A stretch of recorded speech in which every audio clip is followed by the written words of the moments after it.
Hello friend, मैं हूँ नीता और नीता किचन में आप लोगों का बहुत बहुत स्वागत है। आज मैं आपके साथ शेयर करने वाली हूँ गेहूं के आटे के लड्डू। ये किसी भी त्योहार पर घर पर बड़े आराम से और बहुत ही कम बजट में तैयार हो जाते हैं और आप इसे बिना त्योहार के भी घर पर नॉर्मल भी बना सकते हैं। ये स्वादिष्ट तो होते ही हैं, साथ में सेहत के लिए भी बहुत फायदेमंद रहते हैं। तो आज मैं आपके साथ परफेक्ट गेहूं के आटे के लड्डू की रेसिपी शेयर करूंगी और इस गेहूं के आटे के लड्डू के लिए हमने नॉर्मल घर के आटे का यूज किया है। आप देख सकते हैं कितने अच्छे से हमारे ये लड्डू बनकर तैयार हो गए हैं और खाने में तो इतने ज़्यादा टेस्टी हैं। अगर आप एक बार खाओगे बनाकर फिर तो आप बार बार खाना चाहोगे। और साथ ही हमने जो है इस वीडियो में शक्कर से नकार कैसे बनाते हैं, जिसे हम नॉर्मल भाषा में बूरा भी कहते हैं, तो ये भी हमने इसी वीडियो में बताया है। जो कि हमने आटा के लड्डू को बनाने में तागार की जरूरत होती है, जिसे हम बूरा भी कहते हैं। तो चलें आज की वीडियो करते हैं शुरू और देखते हैं गेहूं के आटे के लड्डू बनाने का जो राज है वो क्या है।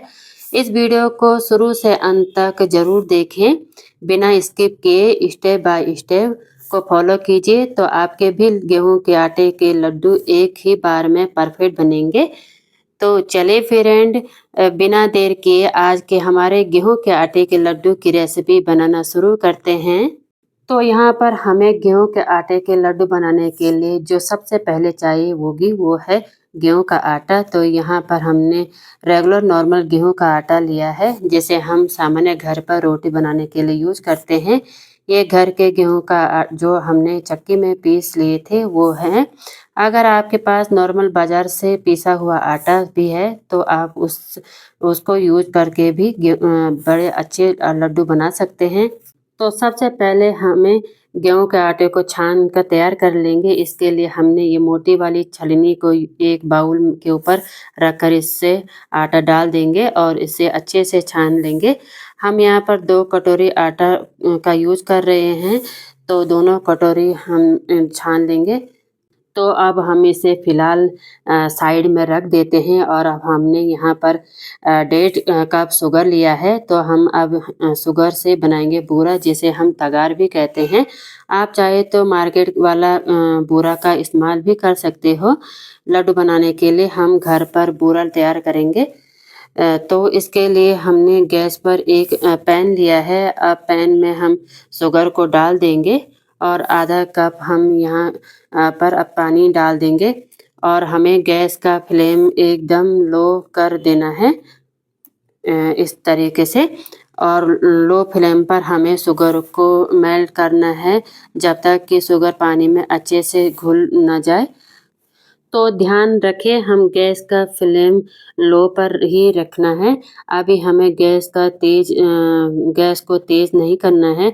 अगर हम शुगर को तेज़ आंच में मेल्ट करेंगे तो शुगर हमारा अच्छे से मेल्ट नहीं होगा, क्योंकि हमने इनमें पानी शुगर की मात्रा से कम ऐड किया है। तो इसे हमें लो फ्लेम पर ही इसी तरीके से लगातार चलाते हुए मेल्ट कर लेना है। तो यहाँ पर हम देख सकते हैं कि शुगर पानी में अच्छे से मेल्ट हो गई है और अब हम गैस का फ्लेम बढ़ा देंगे और इसे हमें जो है इसी तरीके से लगातार चलाते हुए 3 से 4 मिनट के लिए पकाएंगे। हमें चाशनी को जमने की कंसिस्टेंसी तक पकाना है। अगर आपको लगे कि चाशनी साफ नहीं दिख रही है, चीनी में गंदगी है, तो आप इससे 2 चम्मच दूध डाल सकते हैं। इससे आपकी चाशनी जो है साफ बनेगी। तो आपका जो बूरा है या जिसको हम तगार भी कहते हैं, वह भी पूरा वाइट कलर का बन कर तैयार होगा। यहाँ पर हमारी जो चाशनी है वह बिल्कुल साफ़ है, तो हमें दूध डालने की आवश्यकता नहीं है। यहाँ पर लगातार चलाते रहें और देख ही सकते हैं साइड में शुगर अच्छे से बनकर जम गया है। तो अब हम गैस से उतार लेंगे और जो है इसी तरीके से लगातार चलाते हुए इसे ठंडा करेंगे। और आप देख सकते हैं बहुत ही अच्छा हमारा यहाँ पर बूरा बनकर तैयार हो गया है। अब हम क्या करेंगे, एक बाउल के ऊपर मोटी छलनी ले लेंगे और उसमें से ये सारा शुगर यहाँ पे डाल देंगे ताकि हम इसे अच्छे तरीके से छान सके। अगर आपकी चाशनी में ढेले बन भी गए हैं तो भी आपको टेंशन लेने की ज़रूरत नहीं है, क्योंकि आप उन ढेलों को छलनी से निकाल कर मिक्सी में डालकर अच्छे से पीस लेंगे तो वो बराबर हो जाएगा, आपका बूरा उसमें भी बन जाएगा। तो आप देख सकते हैं हमने सारा बूरा पाउडर को यहाँ पर छान लिया है और जो मोटे हमारे ढेले हैं उसको हम मिक्सी में पीस कर फिर इसमें छान कर अच्छे से तैयार इसको कर लेंगे। लेकिन अगर आप बाजार का बूरा ले रहे हैं तो आप उससे भी बड़े आराम से लड्डू बना सकते हैं, लेकिन मैंने यहाँ पे घर पर ही बूरा तैयार कर लिया है।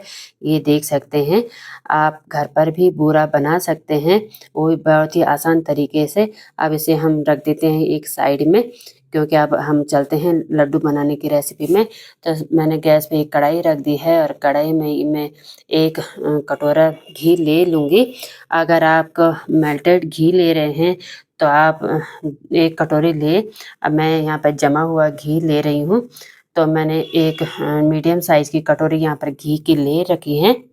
पर आपके आटे के ऊपर भी डिपेंड करता है कि वह कितना घी सोख सकता है। अब यहाँ पर हम भुना हुआ आटे को घी में ऐड कर दिया है हल्का सा घी गर्म होने के बाद, और इसे हम अच्छे से मिक्स करना है जब तक कि जो है आटा घी में अच्छे से मिक्स ना हो जाए। तो इसे हम इसी तरीके से घी में मिलाते हुए मिक्स कर लिए हैं और अब हम आटे को लो टू मीडियम फ्लेम पर भुनेंगे लगातार चलाते हुए। तो शुरुआत में आपको आटा ज़्यादा ड्राई लगेगा, लेकिन जैसे जैसे आटा घी में भुनेगा तो ये खुद ही घी छोड़ना शुरू कर देगा और आपको और घी ऐड करने की बिल्कुल भी ज़रूरत नहीं है। तो देख सकते हैं यहाँ पर आटे का हल्का सा कलर चेंज हुआ है, तो जैसे जैसे यह भुनेगा इसका कलर और चेंज होता जाएगा और आटा भी ढीला पड़ता जाएगा। तो इसे हम इसी तरह लगातार चलाते हुए लो टू मीडियम फ्लेम पर भुनेंगे जब तक इसका कलर चेंज व इसमें हल्की सी खुशबू ना आने लगे। आटे को भूनते वक्त पेशेंस रखें, इसे आराम से भुनने दें। अगर हम जल्दबाजी में करेंगे तो हमारा आटा नीचे से जल जाएगा और ऊपर से कच्चा ही रह जाएगा।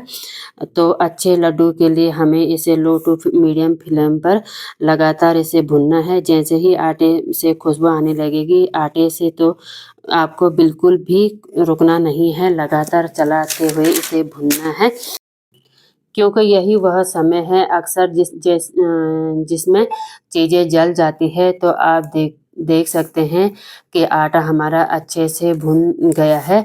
अब हम गैस को ऑफ कर लेंगे और अभी भी हमें इसे चलाते रहना है, क्योंकि कढ़ाई अभी भी गर्म रहती है तो इससे भी हमारा आटा जल सकता है। यहाँ पर हमने एक चम्मच इलायची पाउडर ऐड कर दी है और हमने गैस से कढ़ाई को नीचे निकाल दिया है और लगातार इसको चलाते रहना है इसका जब तक ये हल्का ठंडा न हो जाए। इसे ज़्यादा ठंडा भी हम नहीं करेंगे, क्योंकि लड्डू जो बंधते हैं उसमें परेशानी आ सकती है ज़्यादा ठंडे होने पर। अभी हमने यहाँ पे खसखस के बीज भून लिए थे, तो इसको भी हम ऐड कर देंगे और थोड़ा सा हम काजू यहाँ पर काट लिए थे 2 टुकड़ों में, उसको भी ऐड कर देंगे। और ये हमने जो तगार या बूरा तैयार कर दिया था वो भी हमने यहाँ पर ऐड कर दिया है। खसखस के बीज और काजू बिल्कुल ऑप्शनल है, अगर आप डालना नहीं चाह रहे हैं तो आप इसको स्किप कर सकते हैं। तो आप इन सारी चीज़ों को भी हम इस लड्डू के जो का बैटर जो हमने बनाया था उसमें मिला लेंगे। अब हम क्या करेंगे, छलनी को हटा लेंगे और अब दोनों हाथों से रब करते हुए हम इसको अच्छे से मिला लेंगे। इसके हमने दाने दाने खोलना है ताकि ये इसमें लड्डू का जो बैटर है वो हमारे बूरे में अच्छे से मिल जाए और हमारा लड्डू बिल्कुल स्वादिष्ट बन जाए। तो हाथों दोनों हथेली से रब करते हुए हमें इसको मिलाना है। आप देख सकते हैं लड्डू बनाने के लिए हमारे ये बैटर बिल्कुल तैयार है।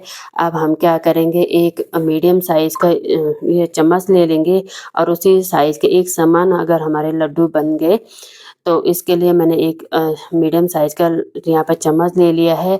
आप चाहे तो कोई भी छोटा-सा चम्मच या कटोरी ले सकते हैं। तो इस तरीके से दोनों हाथों से दबा-दबा कर हम इसे अच्छे तरीके से इसके मीडियम शेप में लड्डू तैयार कर लेंगे। हल्के-हल्के हाथों से दबाते हुए चारों तरफ से।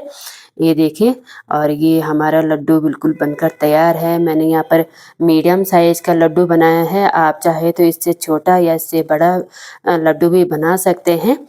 तो चलिए एक और लड्डू हम यहाँ पर बनाकर दिखा देते हैं। इसी तरीके से मीडियम साइज़ के स्पून में बैटर भरकर, तो आपको क्या करना है, दोनों हथेली की सहायता से अच्छे से दबा देने हैं और उसके बाद एक हाथ की सहायता से चारों तरफ घुमाते हुए लड्डू का आकार दे देना है। तो आप देख सकते हैं हमारे ये लड्डू बनकर तैयार है। इसी तरीके से हम सारे लड्डू को यहाँ पर बना लेंगे। तो इसी तरीके से मैंने सारे लड्डू यहाँ पर बना लिए हैं। तो आई होप फ्रेंड आपको मेरी वीडियो बहुत पसंद आई होगी। अगर आपको मेरी वीडियो थोड़ा सी भी पसंद आई, मेरे मेहनत पसंद आई, तो मुझे सपोर्ट ज़रूर कीजिए। धन्यवाद मेरी वीडियो देखने के लिए।